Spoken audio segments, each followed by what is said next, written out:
ओट्यावर गंज टाकलेले आहेत ते एक शेतकरी बांधवांसाठी एक माहिती व्हावं म्हणून मी तुम्हाला एक सांगू इच्छितो की हा जो आता हळदीचा गंज आहे या ठिकाणी तुम्ही बघू शकता सर्वत्र सारखी कांडी नाही आहे आणि जाड पण कमी आहे. समजा की याची जाडी जी आहे ती खूप कमी आहे.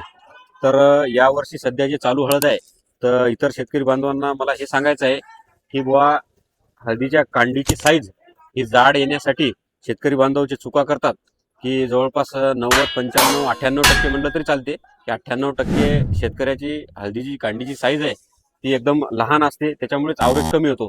तर त्याचं कारण असं की शेतकरी बांधवांनी जे सूक्ष्म अन्नद्रव्य सगळे जे अन्नद्रव्याचा पुरवठा आहे याच्यामध्ये शेतकरी कमी पडलेले असतात. शेवटी पाणी बंद करण्याच्या याच्यावर पण त्याचा फरक पडतो व तसेच वाळू घालताना सुद्धा याच्यावर 25% फरक पडतो. तर या सर्व गोष्टी आम्ही तुम्हाला नंतरच्या व्हिडिओत सगळ्या सांगणार आहे की बुवा अन्नद्रव्याचा पुरवठा कधी करावा, पाणी कधी बंद करावे व वाळू घालताना तुमच्या जे चुका होतात या सर्व गोष्टी आम्ही या नंतरच्या व्हिडिओत कव्हर करणार आहे. धन्यवाद.